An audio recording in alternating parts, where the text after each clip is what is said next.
The Adventures of Sherlock Holmes.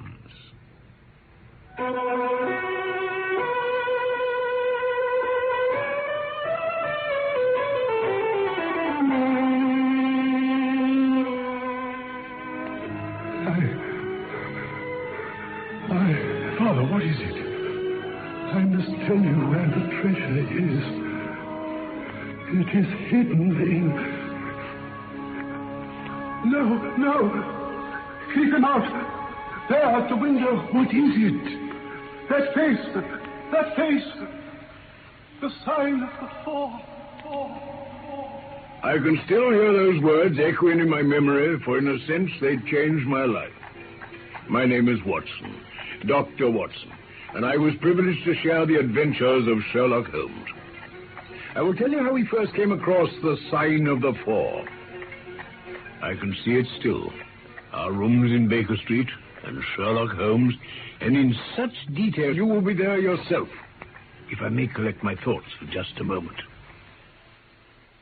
My mind rebels at stagnation, Watson.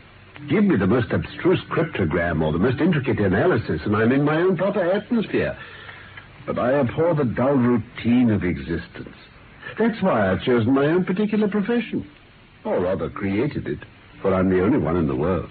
You're the only unofficial detective? The only unofficial consulting detective. The work itself is my highest reward. But, Watson, you've had some experience of my methods at work. I was never so struck by anything in my life. I even embodied the experience in a small brochure with the somewhat fantastic title of Study in Scarlet. I read it. Honestly, I cannot congratulate you on it. Oh? Detection is or ought to be an exact science and should be treated in the same cold and unemotional manner. You have attempted to tinge it with romanticism, which produces much the same effect as if you worked a love story into the fifth proposition of Euclid. But the romance was there. My practice has extended recently to the continent. I was consulted last week by Francois Lavilla, who, as you probably know, has come rather to the front lately in the French detective service. He's now translating my small works into French. Your work? Yes. I've been guilty of several monographs. Here, for example, is one upon the distinction between the ashes of the various tobaccos. In it I enumerate 140 forms of cigar, cigarette, and pipe tobacco. 140? Here is my monograph upon the tracing of footsteps, with some remarks upon the uses of plaster of Paris as a preserver of impressions. But I weary you with my hobby. No, not at all. But you were speaking just now of observation and deduction. Surely the one, to some extent, implies the other. By no means. Observation shows me that you've been to the Wigmore Street post office this morning. Hmm? But deduction lets me know that when there you dispatched a telegram. Oh. Observation tells me that you have a little reddish mold adhering to your instep. Now, just opposite the Wigmore Street post office, they've taken up the pavement and thrown up some earth which lies in such a way that it's difficult to avoid treading in it on entering. The earth is of this peculiar reddish tint, which is found, as far as I know, nowhere else in the neighborhood. Bravo. But how did you deduce the telegram? Well, of course, I knew that you'd not written a letter, since I sat opposite you all the morning. I see also in your open desk there that you have a sheet of stamps and a thick bundle of postcards. Well, what could you go into the post office for, then, but to send a wire? Eliminate all other factors, and the one which remains must be the truth. Dear me.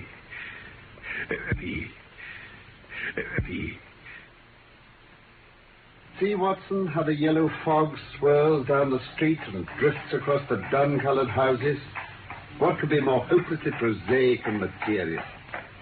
What's the use of having powers, Doctor, when one has no field upon which to exert them?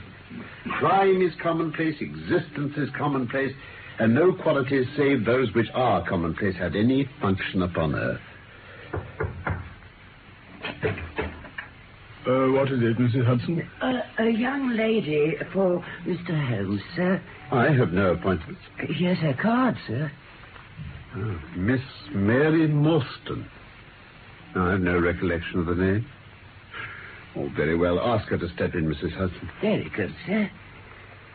Will you go in, please, Miss Morstan? Thank you. Pray come in, madam. It's good of you to see me, Mr. Holmes. This is my friend and colleague, Dr. Watson. How do you do, Doctor? How do you do, Miss Morstan? Will you take the basket chair? Thank you. I've come to you, Mr. Holmes, because you once enabled my employer, Mrs. Cecil Forrester, to unravel a little domestic complication. She was much impressed by your kindness and skill. Mrs. Cecil Forrester. Oh, yes, I believe that I was of some slight service to her. Mr. Holmes, I can hardly imagine anything more strange than the situation in which I find myself. Then pray state your case. Briefly, the facts are these. My father was an officer in an Indian regiment who sent me home when I was quite a child. My mother was dead, and I had no relative in England. So I was placed in a comfortable establishment in Edinburgh. When I was 17 years of age, my father arrived in London on leave and directed me to come down at once. On reaching the Langham Hotel, I was informed that Captain Morstan had gone out the night before and had not returned. From that day to this, no word has ever been heard of my unfortunate father. The date? He disappeared on the 3rd of December, 1878. 1878. Nearly 10 years ago. His luggage? There was nothing in it to suggest a clue. Had he any friends in London? Well, only one that we know of. Major Sholto of his own regiment, the 34th Bombay Infantry. Sholto. Major Sholto had retired some little time before my father came home. He lived at Upper Norwood. Upper Norwood? We communicated with him, of course, but he didn't even know that his brother officer was now in England. I see. I haven't yet described to you the most singular part. About 6 years ago, in 1882 to be exact, an advertisement appeared in the Times asking for the address of Miss Mary Morstan. 1882. I had just entered the family of Mrs. Cecil Forrester as governess, and by her advice, I published my address in the advertisement column. The same day, there arrived through the post a small cardboard box addressed to me. It contained a very large and lustrous pearl. Remarkable. No word of writing was enclosed. Every year since then, on the same date, there has come a box containing a similar pearl, without any clue as to the sender. You can see for yourselves that they are very handsome. This is most interesting. Has anything else happened? Yes. This morning I received this letter. Oh, thank you. The envelope too, please. Of course. Thank you. Postmark London, SW, date July 7th. Man's thumb mark on the corner. Probably postman. Best quality paper. Envelopes at 6p a package. Particular man in his stationery. No address. What's it say, though, Holmes? Be at the third pillar from the left outside the Lyceum Theatre tonight at 7 o'clock. If you are distrustful, bring 2 friends. You are a wronged woman and shall have justice. Do not bring police. If you do, all will be in vain. Signed, your unknown friend. What do you intend to do, Miss Morstan?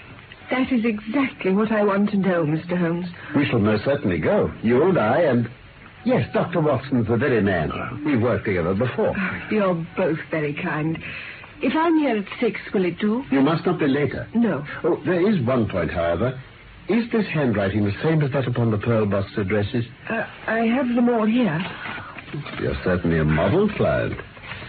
Let's see now. These are disguised hands. But they're undoubtedly by the same person. Well, we shall look out for you at 6. Au revoir, then. Au revoir. Good afternoon. I say, what a very attractive woman. My dear Watson, it's of the first importance not to allow your judgment to be biased by personal qualities.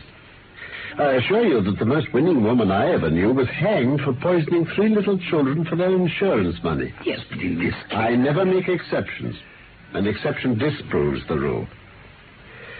Well, I'm going out now. I have a few references to look up. I shall be back in an hour. Oh, my dear Watson, there's no great mystery in this matter. The facts appear to admit of only one explanation. But you haven't solved it already. I've just found on consulting the back files of the Times that Major Sholto of Upper Norwood, late 34th Bombay Infantry, died on the 28th of April, 1882. I may be very obtuse, Holmes, but I fail to see what this suggests. No? You surprise me.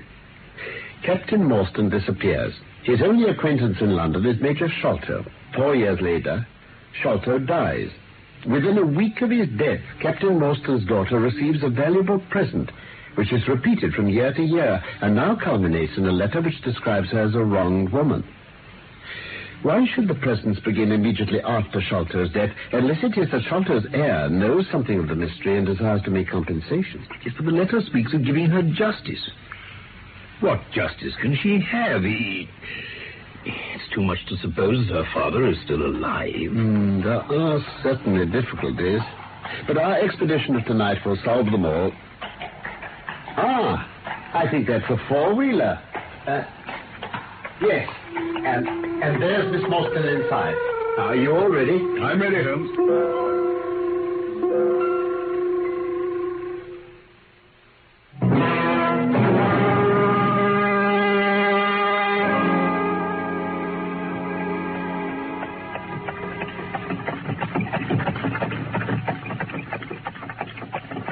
Yes, Major Sholto was a very particular friend of Papa's.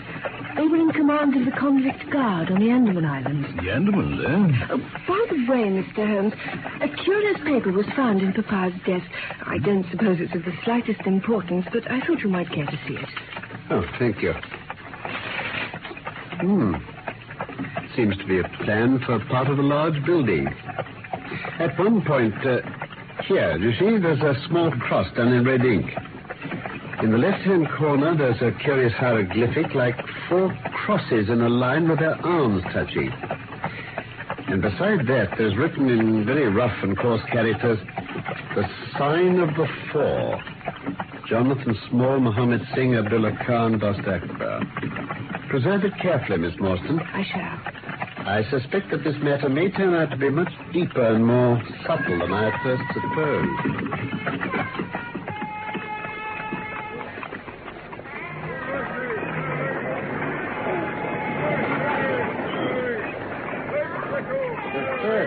That's right.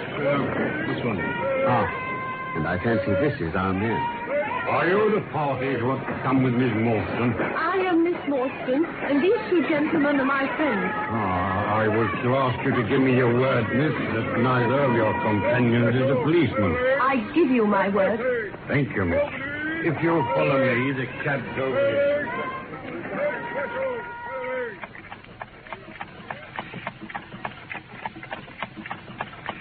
Oh, I lost my bearings ages ago. Wandsworth Road. I don't know how you'll do it, Holmes. Stockport Place. Cold Harbour Lane. Dear me. Our quest doesn't appear to be taking us to very fashionable regions.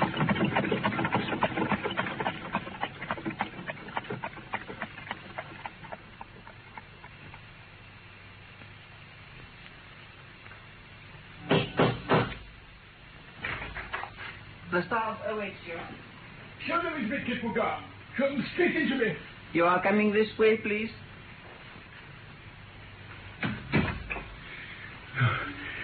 Your servant, Miss Morstan. Your servant, gentlemen. Pray step into my little sanctum. My name is Kadir Sholto. These gentlemen? This is Mr. Sherlock Holmes, and this Dr. Watson. How do you do? Oh, a doctor, eh? I'm a great sufferer, and I've long had suspicions as to my mitral valve. Had your father, Miss Morstan, refrained from throwing strain upon his heart, he might have been alive now. Really, sir, pray have some consideration for the lady. I knew in my heart that he was dead. Miss Moulston, I can give you every information, and what is more, I can do you justice, and I will, whatever Brother Bartholomew may say. But let us have no outsiders, no police or officials. Whatever you may choose to say will go no further. Thank you. Mr. Sholto, it's getting late, and I should like the interview to be as short as possible. Well, at the best, it must take some time, for we shall certainly have to go to Norwood and see Brother Bartholomew. He's very angry with me for taking the course which has seemed right to me. Norwood, then wouldn't it be as well to start at once? But I must prepare you by laying the facts before you. Then pray do so, sir. My father, Major John Sholto, retired from the Indian Army some 11 years ago and came to Pondicherry Lodge, Upper Norwood, with a considerable sum of money, a large collection of valuable curiosities, and a staff of native servants. My twin brother Bartholomew and I were the only children. I very well remember the sensation which was caused by the disappearance of Captain Morstan. We read the details in the papers, but never for an instant did we suspect that my father had the whole secret hidden in his breast. We did know, however, that some mystery overhung our father. Early in 1882, my father received a letter from India, which was a great shock to him. From that day, he sickened to his death. Towards the end of April, we were informed that he wished to make a last communication to us.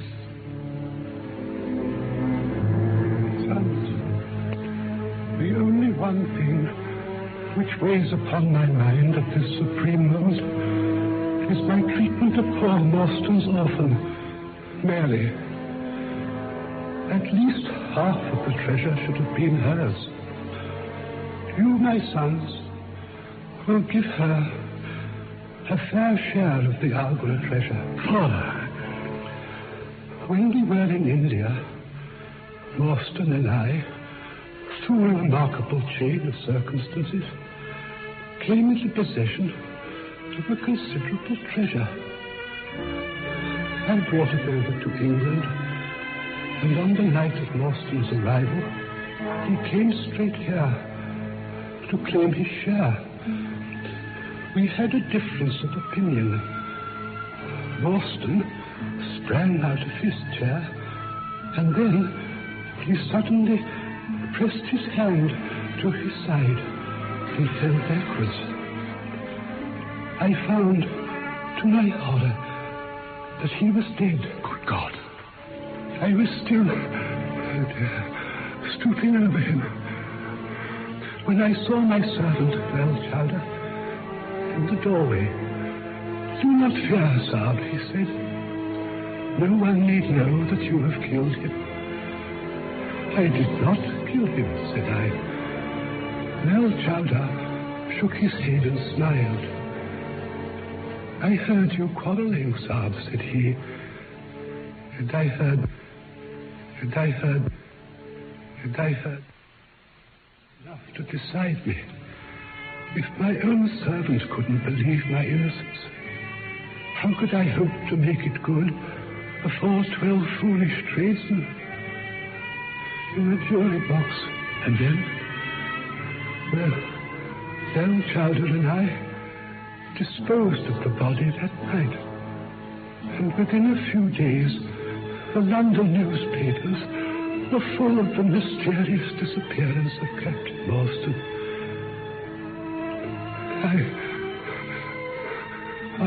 Father, what is it? I must tell you where the treasure is. It is hidden in... No! Keep him out! There at the window. What is it? That face! The sign of the four.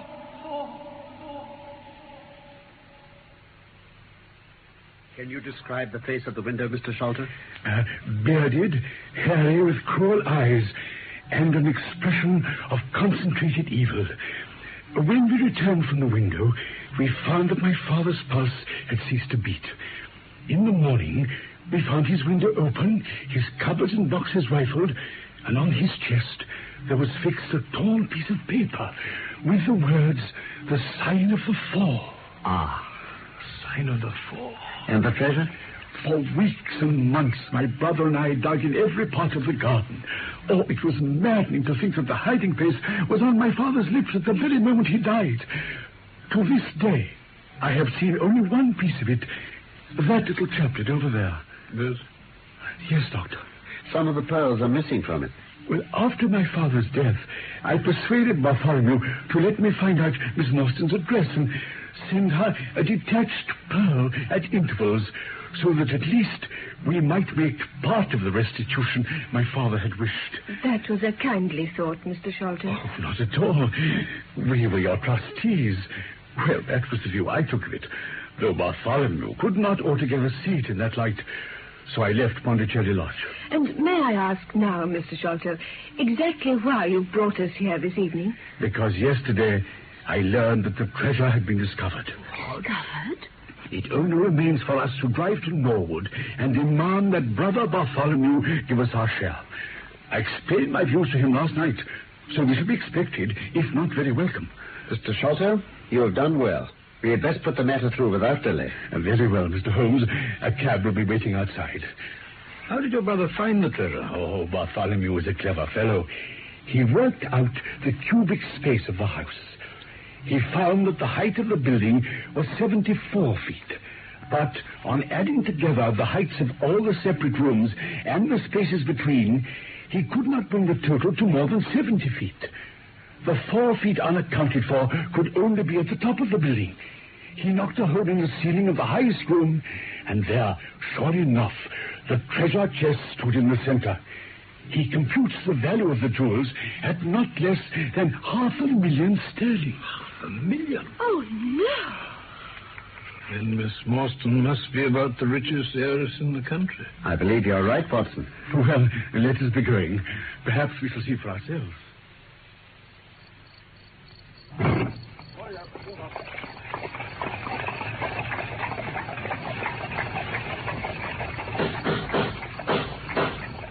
Who is there? It's I, McMurdo. Sure you know my knock by this time. Oh, aye.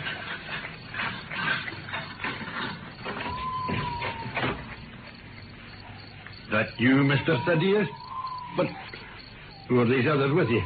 Well, I told my brother last night that I should bring some friends. I'm very sorry, Mr. Thaddeus. I don't know any of your friends. Oh, yes, you do, McMurdo. Eh? Not Mr. Sherlock Holmes. In you come, sir, in you come. You and your friends. Very sorry, Mr. Thaddeus, but Master's orders are very strict. Oh, well, come along then. We've wasted enough time. If you'll just follow me, ma'am and gents, I'll light the way up to the house with my lantern.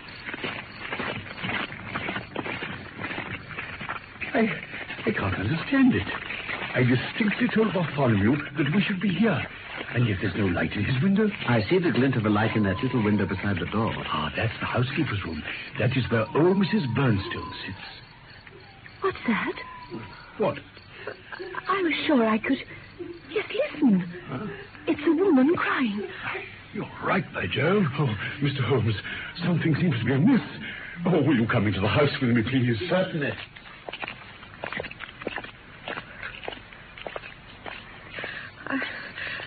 I think I'm a little afraid. Nothing to fear, Miss Morstan, I assure you. Would you care to take my hand? I do... Oh, yes. Thank you, Dr. Watson. There. Better now? Much better. Miss Morstan, I feel I feel we should follow them.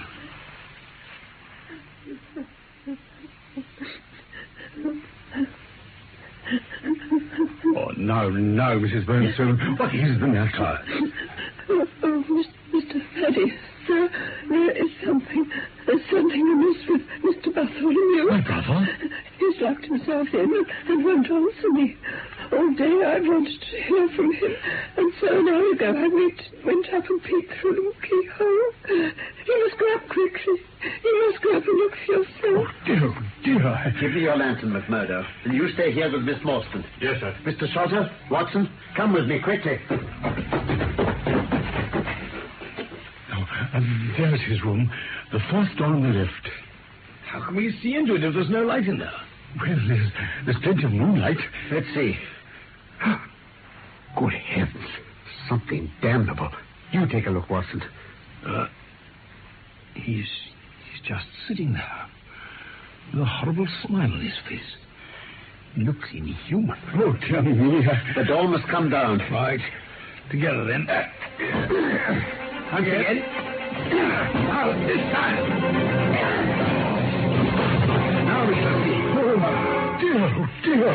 Oh, dead. Oh, terrible, terrible.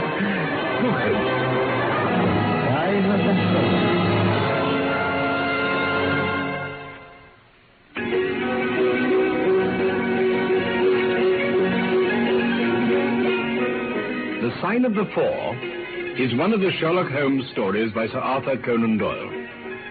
We're presenting it in 3 parts. You've just heard part 1. My name is Norman Shelley. My friend Carlton Hobbs played Sherlock Holmes, and I was Dr. Watson.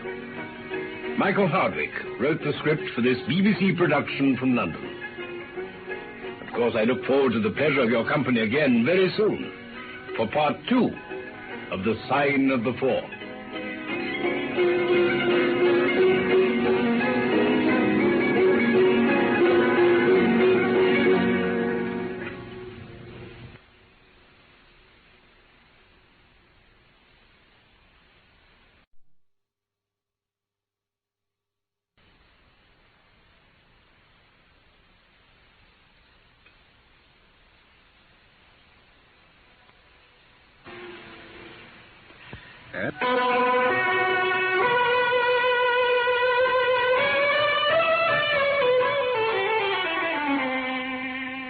He's just sitting there with a horrible smile on his face. He looks inhuman. The door must come down. Right. Together, then. Again. Now, this time.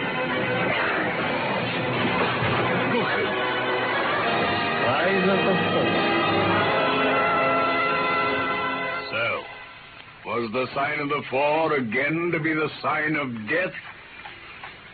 A further mystery for my friend Sherlock Holmes.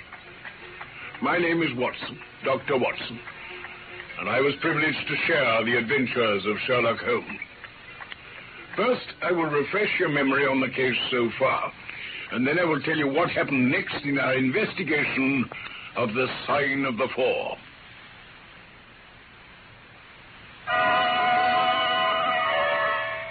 Sherlock Holmes is approached by most suitably attractive young lady, Miss Mary Morstan, concerning the disappearance of her father, Captain Morstan, 10 years earlier. Each year since then, she had been receiving through the post a single large pearl. And now the anonymous sender had expressed a wish to meet her. We accompanied her to the rendezvous and heard from an eccentric fellow, Sir Sholto, how his father and Captain Morstan had gained a fabulous treasure, which had disappeared after both their deaths.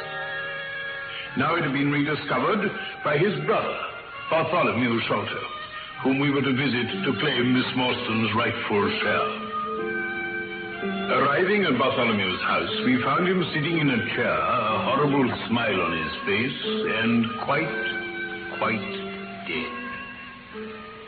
Oh, what on earth does it all mean, Mr. Holmes? It means murder. Murder? Ah, just as I expected. Look here, Watson. Stuck in the skin just above his ear. A long, dark thorn. Be careful. He's poisoned. Poisoned? Oh! What a fantastic mystery, Holmes. On the contrary, my dear Watson, I only require a few missing links and I shall have an entirely connected case. Oh! Mr. Sholto, what is it? The treasure! It's gone! Are you sure?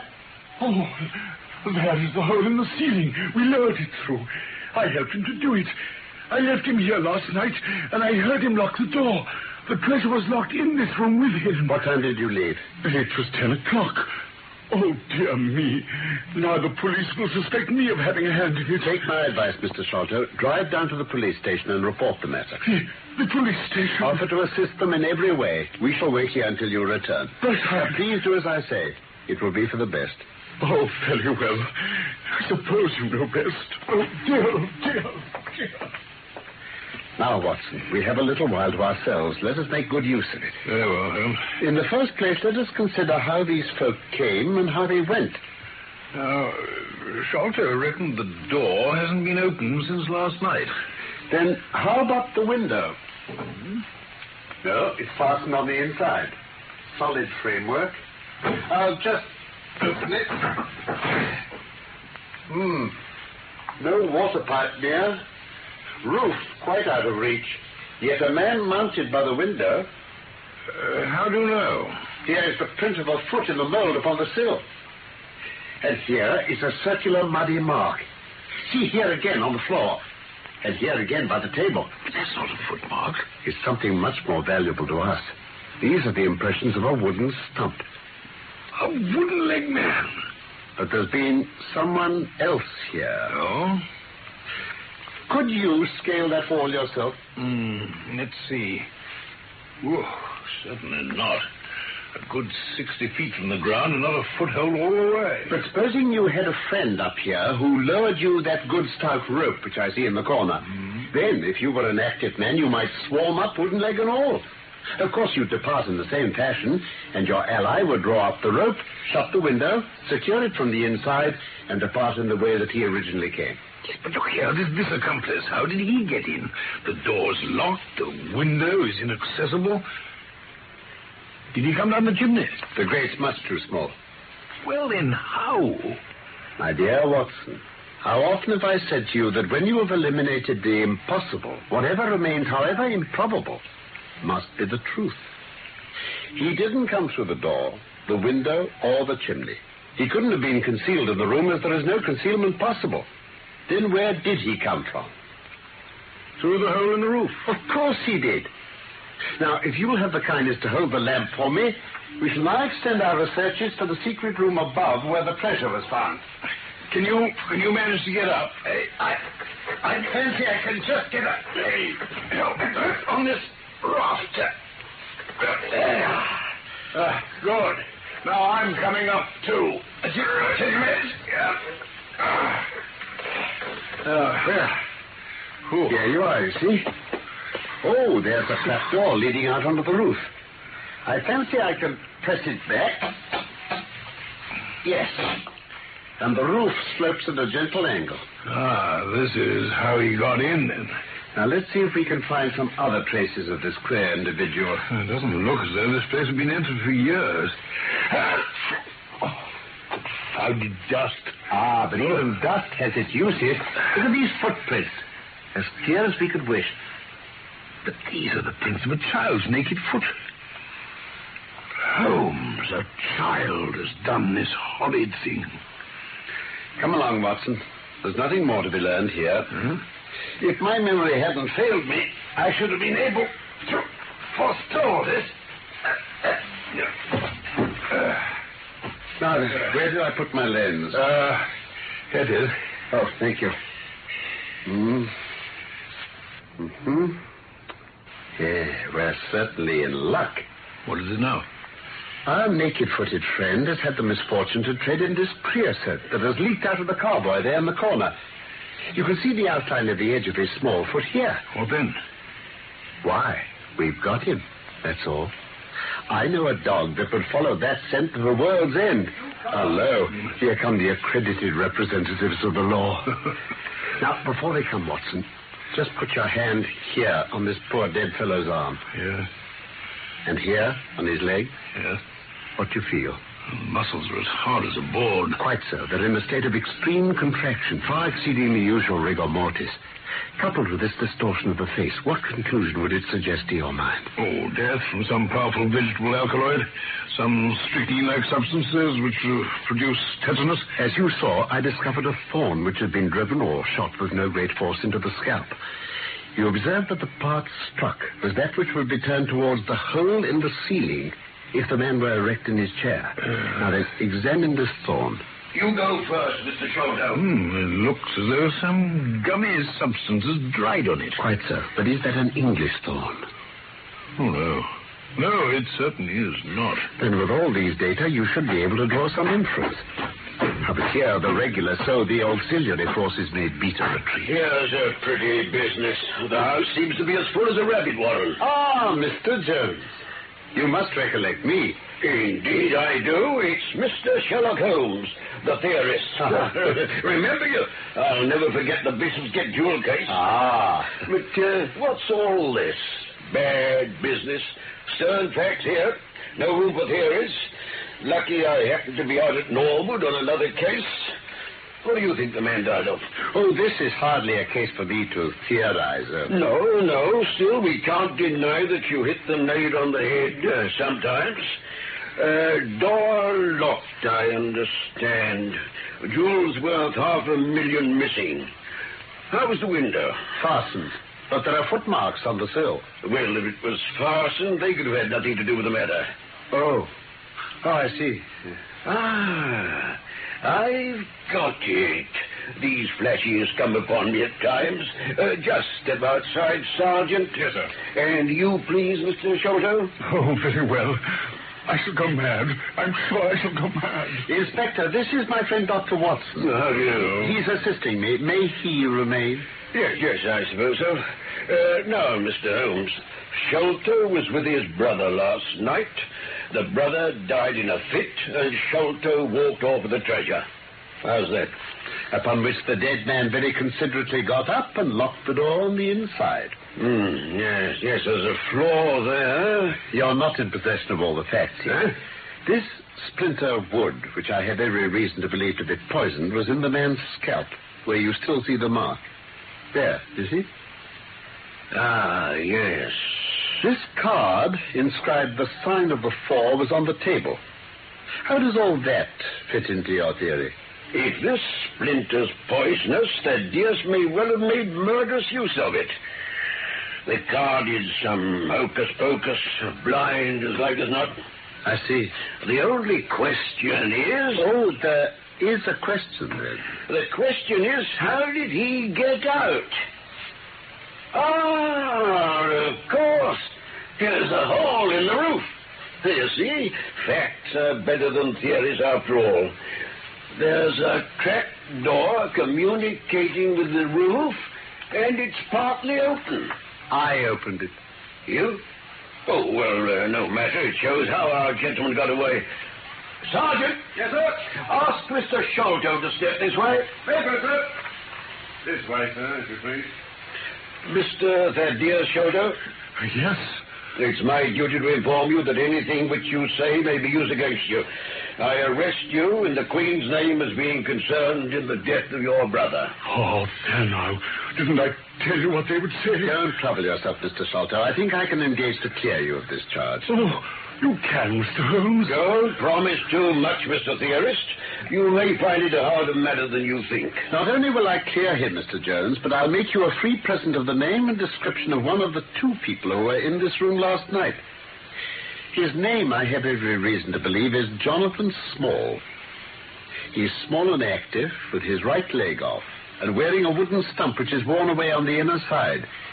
He's been a convict. As for the other man... Ah, the other man. He is a rather curious person. I hope before very long to be able to introduce you to the pair of them. Oh, a word with you, Watson, please. Yes, coming, Holmes. Watson, you must escort Miss Morstan home. Oh, delighted. Then I want you to go to number 3 Pinchin Lane. Yes. Down near the water's edge at Lambeth. The third house on the right-hand side is a bird stuffer's. Sherman is the name. Sherman, yes. Knock old Sherman up and tell him with my compliments that I want Toby at once. You'll bring Toby back in the cab with you. Toby? A queer mongrel with the most amazing power of scent. I'd rather have Toby's help than that of the whole detective force of London.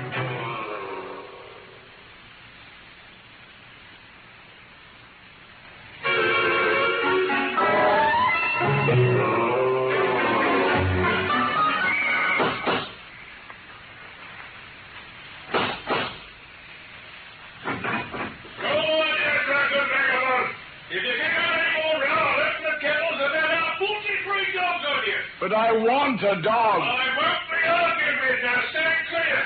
When I said 3 on your head. Mr. Sherlock Holmes, what?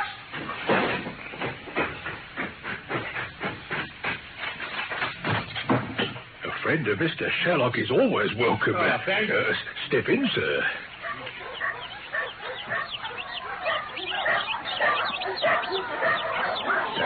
Just keep clear of the badger, sir. He bites. Now, sir, what was it Mr. Sherlock Holmes wanted? He wanted a dog of yours. Ah, that would be Toby. Yes, Toby Watson, then. Toby lives at number 7 on the left here. Thank you. Well, Mr. Sherman, I'm much obliged. Come along, Toby. There's a good fellow.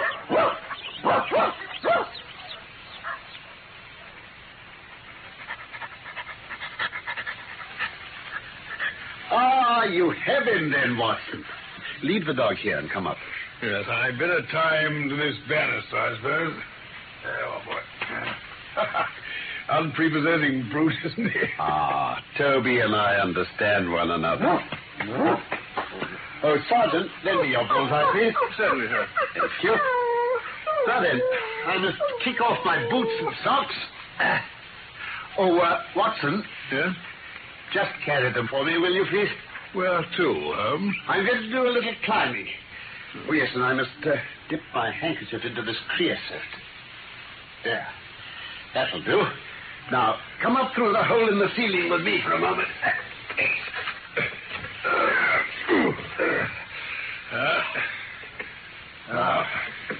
Do you observe anything noteworthy about these footmarks? Well, they belong to a child or a small woman. Apart from the size, what's the chief difference? Well, your toes are all cramped together. The other print has each toe distinctly separated. That is the point. Now, would you kindly step over to that roof window and smell the edge of the woodwork? I shall stay over here, as I have this handkerchief in my hand. Yes. By Jove, yes, this is a strong, tarry smell. That's where he put his foot in getting out. If you can trace him, I should think Toby will have no difficulty. Thank you. Now, while I get out onto the roof, you run downstairs and wait for Toby in the garden below. Very well, Holmes.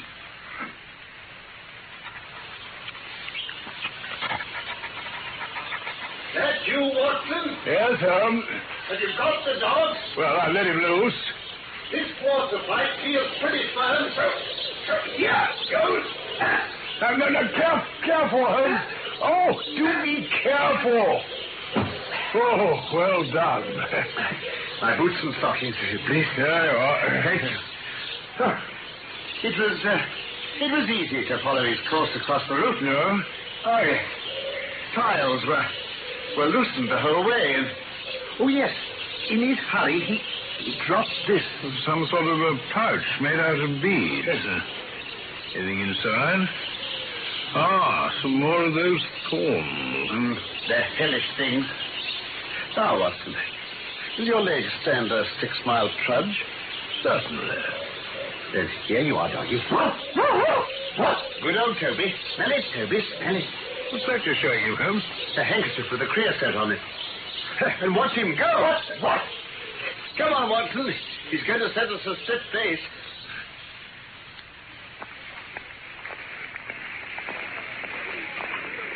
Well, I think we can allow ourselves a breather. We've had no very heavy rain since yesterday. They had 28 hours past, but their scent will still lie upon the road. Holmes, how would you describe the wooden-legged man with such confidence? The simplicity itself. 2 officers who were in command of the convict guard learned an important secret as to buried treasure. A map drawn for them by an Englishman named Jonathan Small. Jonathan Small? You remember we saw the name on the chart Miss Morstan showed us. Oh, that's right, yes. Small had signed it on behalf of himself and his associates. The sign of the four, as he somewhat dramatically called it. Ah, yes. Well, aided by this chart, the officers, or one of them, gets the treasure and brings it to England. Now then, why didn't Jonathan Small get the treasure himself? The answer is obvious. Oh? Is it? You haven't a pistol with you, have you? No, I have my stick. I shall leave Jonathan to you, but if the other turns nasty, I shall shoot him dead. Come along now. Toby's anxious to be getting off.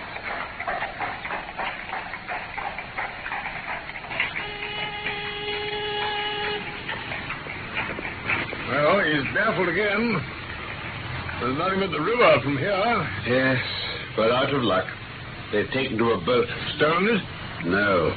These fellows are sharper than I expected. Daddy! Oh, what, Ma? You come back to me, Walt. Come back, you youngin. If your father comes home and finds you like that, he let us hear about it. Oh, dear little chap. A fine child, Mrs. Smith. Oh, bless you, sir, he is that. Here, how do you know my name? The signboard over your door. Mordecai Smith. Oh, that. Away, is he? I wanted to speak to Mr. Smith. He's been away since yesterday morning, sir. But if it was about a boat, sir, maybe I could serve as well. I see from the board that he has a steam launch. That's what I'd like to have. Why, bless you, sir, it's in the steam launch that is gone. That's what puzzles me. I know there ain't more coal now than would take it to about Woolwich and back. He might have bought some at a wharf downriver. He might, sir, but it weren't his way. Many a time I've heard him go on about the prices they charge for a few odd bags. Besides, I don't like that wooden-legged man with his ugly face and outlandish talk. A wooden-legged man? I roused him up yesterday night, he did. Oh, then I'm unlucky, Mrs. Smith. Oh. I wanted a steam launch, and I've heard good reports of the, let me see, what is her name? The Aurora, sir. Ah, yes, of course, yes. She's not an old green launch with a yellow line, very broad on the beam. No, indeed. She's as trim a little thing as any on the river, black with 2 red streaks. Ah, yes. Well, I hope you'll soon hear from Mr. Smith. I'm going down the river. If I should see anything of the Aurora, I shall let him know that you're uneasy. A black funnel, you say? No, sir. Black with a white band. Huh? Oh, of course, yes. It was the sides which were black. Well, good morning, Mrs. Smith. Good morning, sir. Clever Holmes. The main thing with people of that sort is never to let them think their information can be of the slightest importance to you. If you do, they'll instantly shut up like an oyster. Well, our course seems pretty clear now. What would you do, then? Well, I would engage a launch and go down the river on the track of the Aurora. My dear fellow, it would be a colossal task. She may have touched at any wharf on either side of the stream between here and Greenwich. Try the police, then. Worse and worse. What are we to do, then? I want you to take a hansom and return Toby to his owner with my compliments. Then drive home, have some breakfast, and get an hour's sleep. It's quite on the cards that we may be afoot tonight again. Very well.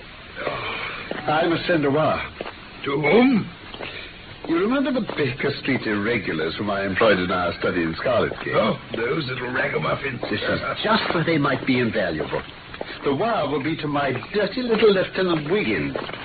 I expect he and his gang will be with us before I have time to finish my breakfast.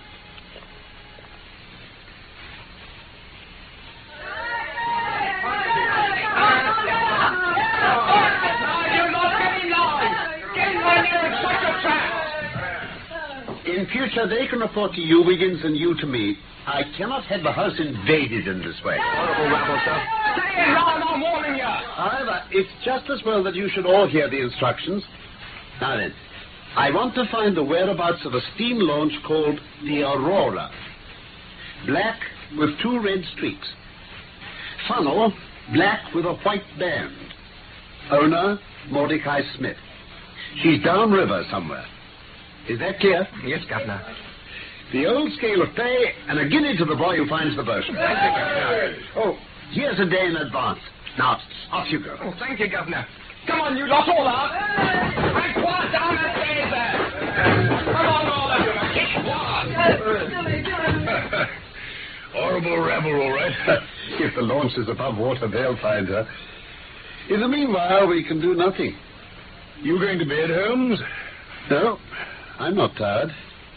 I never remember feeling tired by work, though idleness exhausts me completely.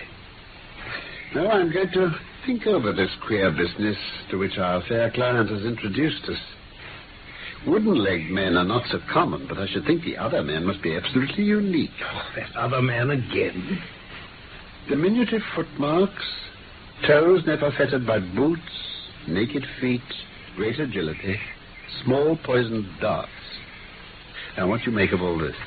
Perhaps he's one of those Indians who associated with Jonathan Small. Hardly that. Some Indians are small men, but none could have left such marks as that. Now, let's consult the gazetteer. Now then, what have we here? Antananarivo's too far. Andes, no. Andaman Islands, situated 340 miles to the north of Sumatra and the Bay of Bengal. A moist climate, coral reef, sharks, convict barracks. The Aborigines of the Andaman Islands may perhaps claim the distinction of being the smallest race upon this earth. The average height is rather below 4 feet. They're a fierce, morose, and intractable people who are capable of forming most devoted friendships. Now then, listen to this. Their feet and hands are remarkably small. They have always been a terror to shipwrecked crews, braining the survivors with their stone-headed clubs or shooting them with their poisoned darts. Amiable fellow. Watson, you look done. Why not lie down there on the sofa and see if I can put you to sleep? Oh, well, Holmes, I don't mind admitting I could do with a few winks.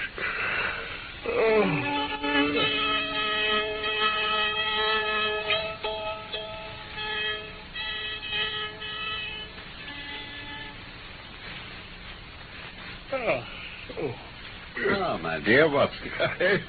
Holmes? You slept soundly. I was afraid our talk would wake you. Talk? I heard nothing. Oh, Wiggins has just been up to report. He says no trace can be found of the launch. Can I do anything? I'm perfectly fresh now. We can only wait. If we go ourselves, the message might come in our absence, and that would cause delay. Yes, but... Well, you can do what you will, Watson, but I must remain on guard. Well, then I shall run over to Camberwell and call on Mrs. Cecil Forrester. She asked me to yesterday. On Mrs. Cecil Forrester? I see. Well, of course, on Miss Morstan, too. They were anxious to hear what's happened. I understand. I wouldn't tell them too much, though. Women are never able to be entirely trusted. Not the best of them. What's an atrocious sentiment, Holmes? Don't be too late back, my dear Watson. I expect to hear something definite before the night's out.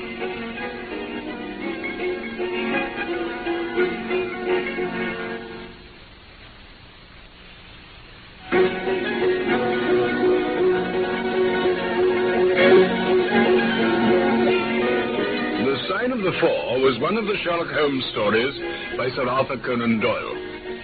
We're presenting it in 3 parts, and you have just been listening to part 2. My name is Norman Shelley. My friend Carlton Hobbs played the part of Sherlock Holmes, and I was Dr. Watson. Michael Hardwick wrote the script for this BBC production from London.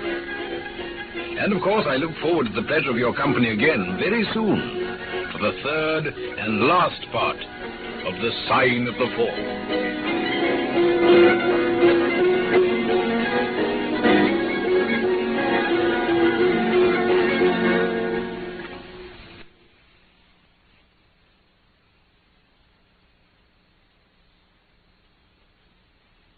From the BBC, The Adventures of Sherlock Holmes.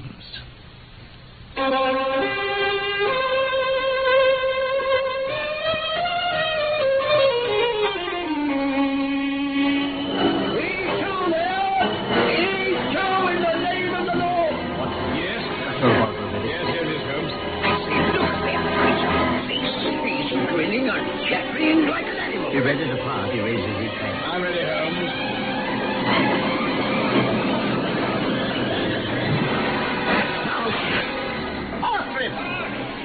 Action and danger were a frequent climax to the investigations of Sherlock Holmes. My name is Watson, Dr. Watson, and it was my privilege to share the adventures of Sherlock Holmes. First, let me refresh your memory concerning the case so far, and then I will tell you what happened in the end of The Sign of the Four.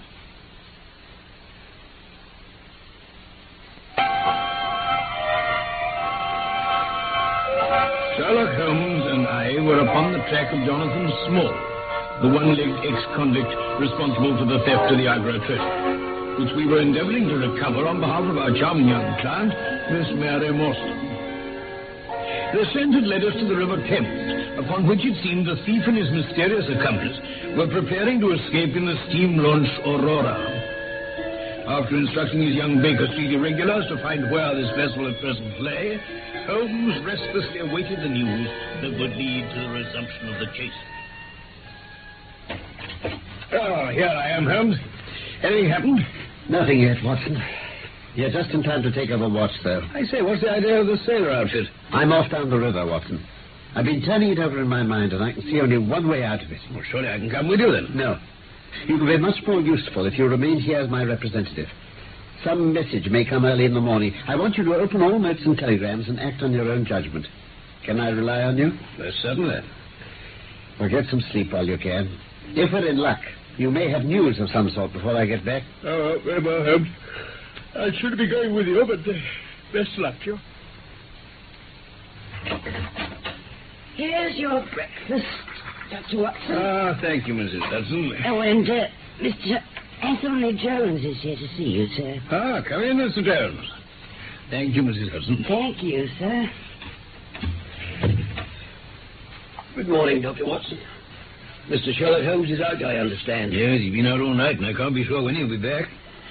Take that chair and join me in a cup of coffee. I don't mind if I do. How's that? There you are. Now, may I know what brings you here so early? Well, I got a wire from Mr. Holmes this morning. Yes. What does he say? Go to Baker Street at once. If I have not returned, wait for me. I am close on the track of the Sholto gang. You can come with us if you want to be in at the finish. Sent from Poplar. He's evidently picked up the scent again. Then he's been on a false chase too, has he? Well, even the best of us are thrown off course sometimes. This may prove to be a false alarm, you understand. But it's my duty as an officer of the law to allow no chance to slip. Isn't that someone come to the door? Perhaps it's Mr. Holmes. I say, who are you, my man? What do you mean coming in like this? Is Mr. Sherlock Holmes here? No, but I'm acting for him. If you've a message for him, you can tell it to me. It was to himself I was to tell him. I tell you, I am acting for him. Was it about Mordecai Smith's boat? Yes. I knows well where it is, and I knows where the men he's after are. And I knows where the treasure is. Look here, my man. It was to Mr. Sherlock Holmes I was to tell him. Well, then you must wait for him. No. I ain't going to lose a whole day to please no one. Wait a bit, my friend. You have important information, and you're staying here whether you like it or not. Oh, all right. I think you might offer me some coffee, though. I thought my disguise was pretty good, but I hardly expected it would stand that test. You rogue. You'd have made a rare actor. Those weak legs of yours would be worth, £10 a week on the stage. But I thought I knew the glint of your eye, though. Oh, did you, Jones? Well, it's nice to get these whiskers and things off for a while. I've been working in that get-up all day. You see, a good many of the criminal classes begin to know me, especially since our friend Watson's here took to publishing some of my cases. So I can only go on the warpath under some simple disguise like this. You got my wire, Jones? That was what brought me here. Here's a coffee, Holmes. Thank you. And how's your case prospered, Inspector? I've had to release 2 of my prisoners, and there's no evidence against the other 2. Never mind. We shall give you 2 hours in the place of them. But you must put yourself under my orders. Oh, now, look here. You are welcome to all the official credit, but you must act on the lines that I point out. I shall want a fast police boat to be at the Westminster stairs at 7 o'clock this evening. Well, that's easily managed. Good. Then I shall want 2 good men in case of resistance. There'll be 2 or 3 in the boat. What else? When we secure the men, we shall get the treasure. I think it'll be a pleasure to my friend here to take the box round to the young lady to whom half of it rightfully belongs. Let her be the first to open it. Eh, Watson? It will be a great pleasure to me, Holmes. Rather an irregular proceeding. However, the whole thing is irregular. I suppose we must wink at it. Exactly. The treasure must be handed over to the authorities afterwards, until after the official investigation. Certainly. Is there anything else? Only that I insist upon your dining with us before we set out. Oh, well... I have oysters and a brace of grouse with something a little choice in white wines. Watson, you never yet recognized my merits as a housekeeper. Oh, by the way, Watson. Yes, Holmes. You'd best clean that old service revolver of yours. It's as well to be prepared.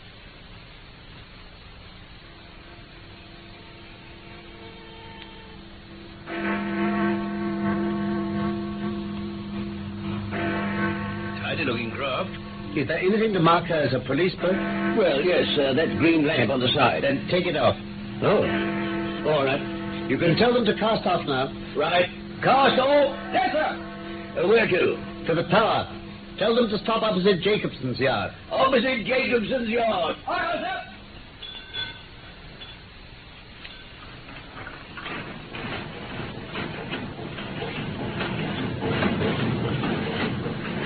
Splendid craft. We ought to be able to catch anything. Get that river steamer well behind us. There aren't many launches to beat this, I can tell you. Still, she'll need to be smart to catch the Aurora. She has a name for being a clipper. Now, I'll tell you how the land lies. Yes? Howard Small concealed the launch until he knew how the police inquiries were shaping. If I were in his shoes, I might hand her over to some boat repairer with directions to make a trifling change in her. She would then be removed to his shed or yard, and so be effectually concealed, while at the same time she'd be available again at a few hours' notice. Yeah, that seems logical enough. At Jacobson's yard, I learned that the Aurora had been handed over to them by a wooden-legged man with some trivial directions as to her rudder. At that moment, who should come down but Mordecai Smith, the missing owner? But how did you recognize him? Oh, he bellowed out his name and the name of his launch. I want her tonight, said he, at 8 o'clock sharp, for I have two gentlemen who won't be kept waiting. I was lucky enough to pick up one of my boys on the way, so I stationed him as a sentry over the launch.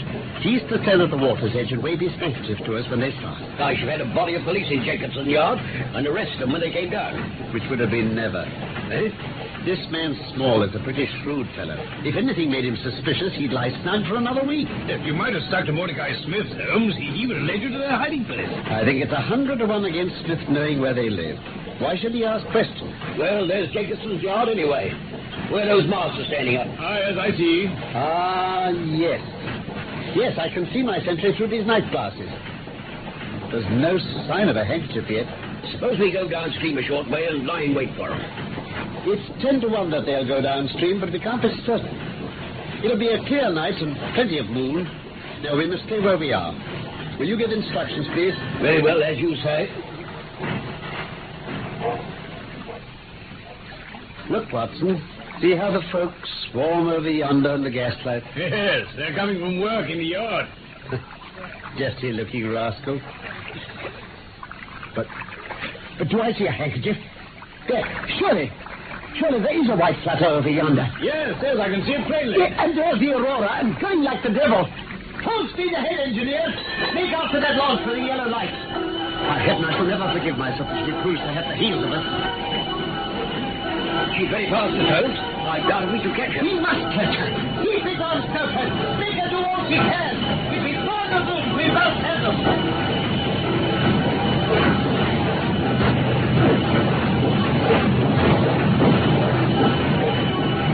Hold it on, men. Hold it on. Get every pound of speed we can. We're gaining a little. I'm sure that we shall be up with her in a very few minutes. Confound it. That's not going on here. It's thundering straight in between. The Aurora will gain good 200 yards while we're dotting run. We must have more speed. Hold it on, men. Keep it up.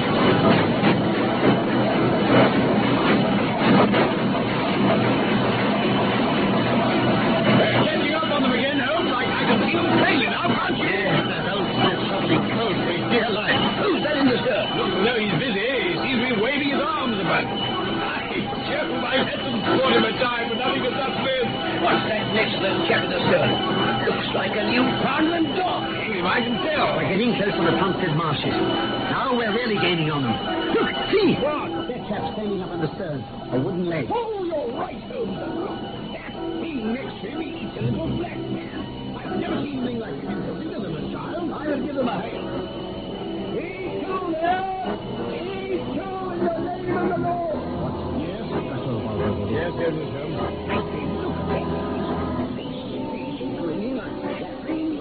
He's ready to part. He raises his head. I'm ready, Holmes.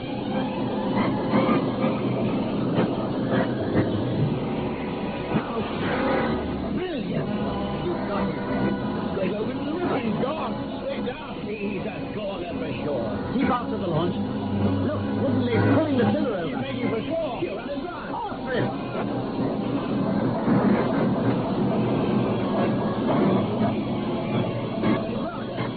For it. Hold fast then. As soon as we pass over, we go. They found him. Wouldn't they jump out? He's running. He's stopped. He's wooden leg. In the port in the mouth. He had him. Hold on.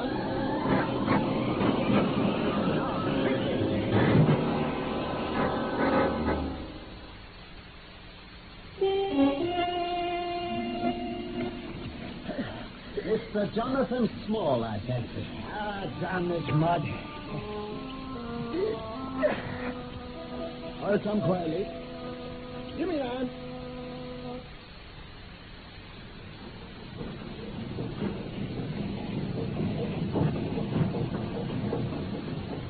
Well, Jonathan Small, I'm sorry that it's come to this.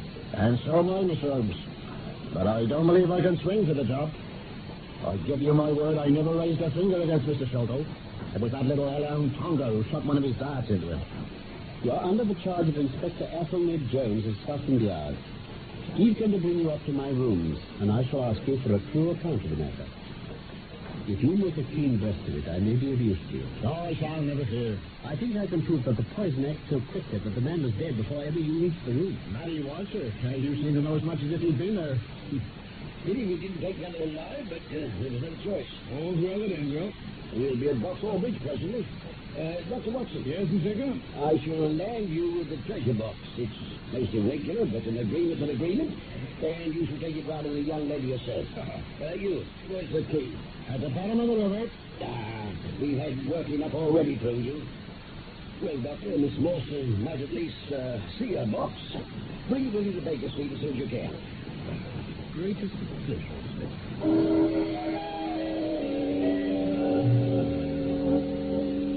It's you. Yes, Miss Mawson. I thought I heard a cab drive up. Huh? What news have you brought me? I brought something better than news. Oh? I've brought you a fortune. Is that the Agra treasure? The great Agra treasure. Half of it is yours and half is Thaddeus Sholto's. You'll have a couple of 100,000 each. There'll be few young ladies in England richer than you. If I have it, I owe it to you. No, it's my friend Mr. Sherlock Holmes whom you mistake. When do you sit down? No, here, beside me, and tell you all about it. No, I have to get round to Baker Street with it as quickly as I can. I just got leave to bring it so that you should be the first to see it. Where's the key, then? It's been mislaid. The police will soon have it open, though. You don't like to see into it now, Dr. Watson. Well, I don't really think that would be... Oh, but you can't treat a woman's curiosity in this way. Oh, come on, I insist. The police might... Oh, as part owner of the content. Would you really? Of course. Now, what should we use? Well, I think that's okay. Oh, you have my permission, Doctor. Now then, get the end of it under the heart. Good. Now, use it as a lever. Bravo! Well done. And now, you must lift the lid. Very well. No, I feel quite nervous.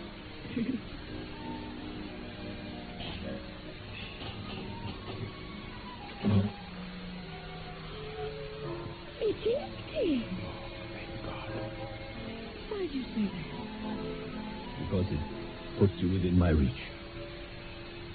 Because I love you, Mary, as truly as ever a man loved a woman. Because this treasure, these riches, sealed my lips. Now that they're gone, I can tell you how I love you. That's why I said, thank God. Then I say, thank God too, John.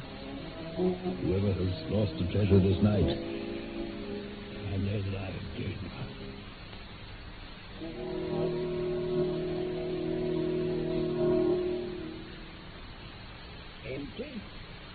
did you say, Dr. Watson? Inspector.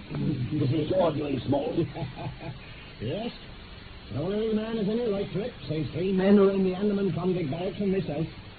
And I know they'd have me do just what I done, rather than let it go to Kip or Kim or Sholto or Morstan. Cut out that bragging. Where is it? You'll find the treasure where the key is, and where little Tonga is. In the river. You're deceiving us, Small. Why didn't you throw the box in as well? The man that was clever enough to hunt me down is clever enough to pick an iron box from the bottom of a river. But trying to pick up what's scattered over 5 miles or so may be a harder job. This is a very serious matter, Small.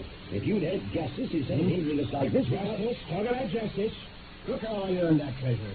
20 long years in that fever-ridden swamp, chained up all night, bullied by every native guard who left to take it out of a white man. You forget that we know nothing of all this. Until we've heard your story, we cannot tell how far justice may originally have been on your side. Well, that's true, Mr. Holmes. Now, you've been very fair-spoken to me. If you want to hear my story, I'd no wish to hold it back. If you please. Keep it short. I shall want it in full when we get to the station. Very well. Well, it begins when I was 18, and soldiering in India with the 3rd Bucks. A crocodile in the Ganges nipped off my right leg. With this piece of timber strapped to my stump, I was useless for anything active. But lucky for me, I got a good job as overseer on an indigo plantation. And that was all right till the mutiny. I got into Agra just before the siege closed it off. Well, to cut a long story short... That's right. Get on with it. I joined up with 3 Indians. And names were Abdullah Khan, Muhammad Singh, and Dos Akbar, in a bit of a plot to get some treasure off a refugee merchant. Mind, it wasn't none of my idea. No, of course not. They couldn't work it without me, and they put it to me at the point of a knife. Join them, or get them in. Well, I killed the merchant. I never touched him, mind. I hid the body in the fort. Well, there was no use dividing the treasure while we were under siege, so he had that too.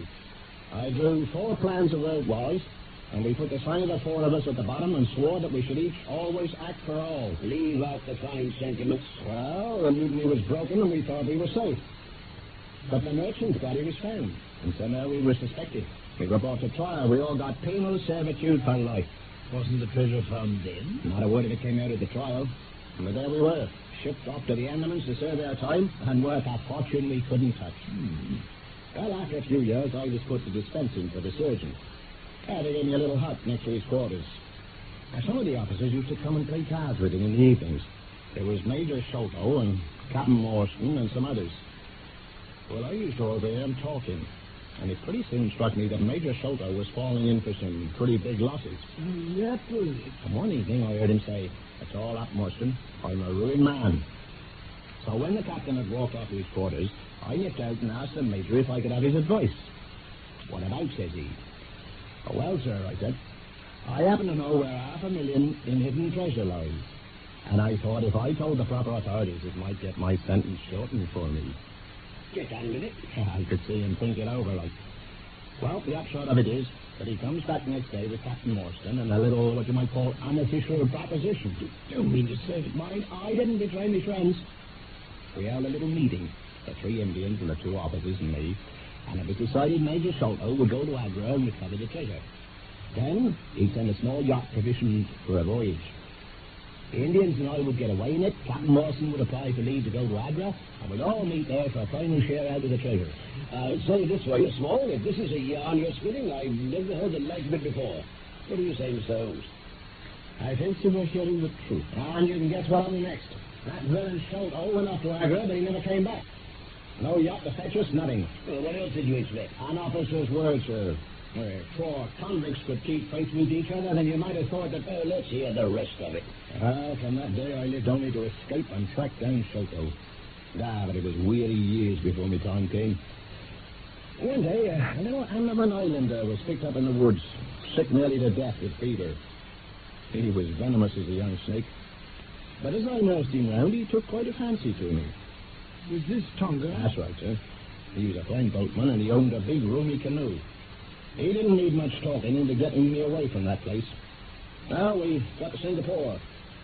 From there, we wandered about the world until we reached England 3 or 4 years ago.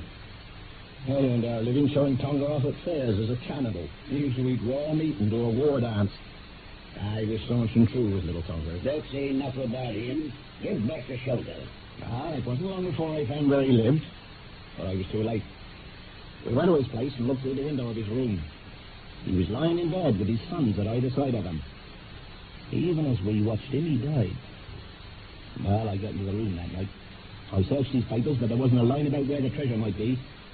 And before I left, I thought of my poor Indian friends still back there in the Andamans. I wanted to leave our mark behind, so I scrawled down the sign of the four of us on a piece of paper, and I pinned it on him.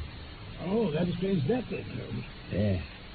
Pray continue, Small. Well, after a while, I heard that the treasure had been found at the top of Pondicherry Lodge. Well, I couldn't hope to get up there, not with this leg, so I brought Tonga with me, with a long rope wound round his waist. He could climb like a cat. But as ill luck would have it, Bartholomew Soto was still in the room when Tonga got in. Little devil killed him with his blowpipe. Thought he'd done something very clever until I gave it to him with the rope's end. Anyway, there was nothing else to do but lower the jewels down, leave the sign of the four on the table, and get away as quick as we could. And there you are, gentlemen. I told him all. And every word the truth, I swear. A fitting wind-up to an extremely interesting case. There's nothing at all new to me in the latter part, except that you brought your own rope. That I didn't know. By the way, I had hoped that Tonga had lost all his dart, yet he managed to shoot one at us in the boat. I have it here. Did you find that, Holmes? You'll examine your hat when you have a moment, my dear Watson. I managed to pick it out without your noticing.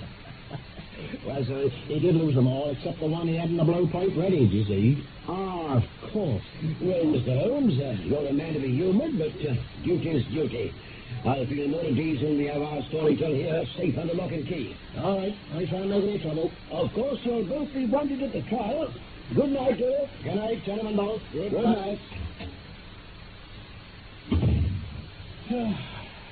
Well, Holmes.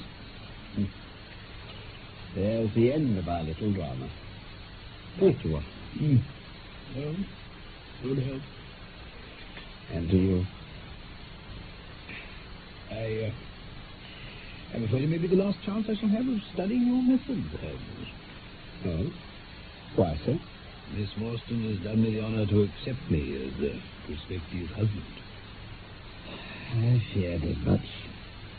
I really cannot congratulate you. Any reason to be dissatisfied with my choice? Oh, not at all. I think she's one of the most charming young ladies I've ever met. But love is an emotional thing, and whatever is emotional is opposed to that true cold reason which I place above all things. I should never marry myself lest I bias my judgment. I trust my judgment may survive the ordeal. You're weary, Holmes. Yes. The reaction is already upon me. I shall be as limp as a rag for a week. Strange how terms of what in another man I should call laziness alternate with your fits of splendid energy and vigor. Yes. Well, I need the makings of a very fine loafer. And also of a pretty surprise, actually.